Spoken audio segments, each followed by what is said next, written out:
Has Nami fallen off? Is her reign of terror, just like Sakazuki, finally over? But instead of banning her, Bandai just made better decks. Well, that's what I'm here to figure out. Now, your immediate first thought is no, Nami's still an amazing top deck. It's an amazing top deck. Top 5 decks of all time. You know, got the guy, Larry Stinkenstein at my local game store, and he's always sweeping house with Nami.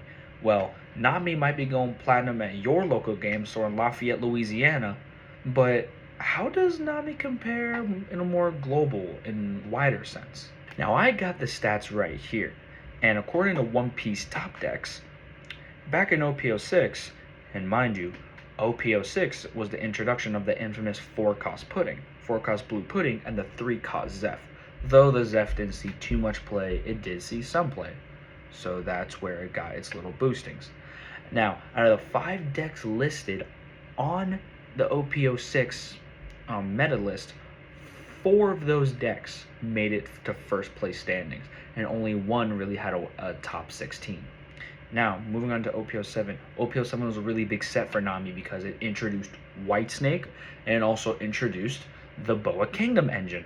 Now, this is when Nami reigned damn near supreme because in OP07, out of the 19 or 20 so decks that were listed, 10, over half, made it to first place standings, and then the rest either had top 4, top 8, or top 16. It was a healthy mix. That was his rise. And OP08 was kind of her fall. Out of maybe the couple of decks, really, they had maybe only 14 or 15. You can go ahead and double check that for me. But nevertheless, the amount of decks that only got first place was 2 decks. So then, in OP09, going on One Piece top decks, out of maybe the 5 or so that were on there, the amount of decks that got first place, 0.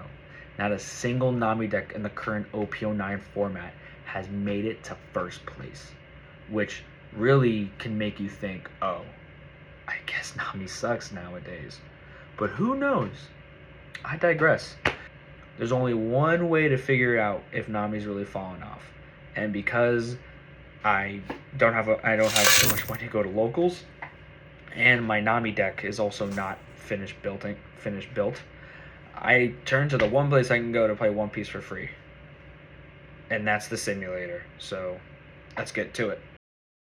Now, how I was going to determine the fact of whether Nami has fallen off or not was like this. I played 20 games with Nami only, and I divided the games into 2 parts. I played 10 games against decks in the current meta to see if she can still keep up. Then I played a second 10 games, but only against leaders that are going to come out in the future, and these were my findings.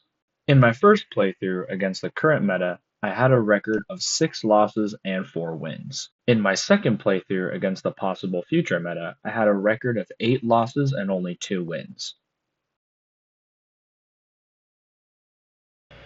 Oh my god.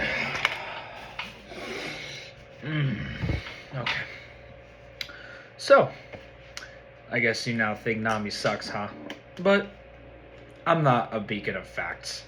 And playing 20 games on the simulator really doesn't set in stone whether Nami is good or not. I figure it's all down to basic opinion, you know. But what do you guys think? Let me know. Has Nami been kicked to the curb, or is there still room for her to stay in the top 5?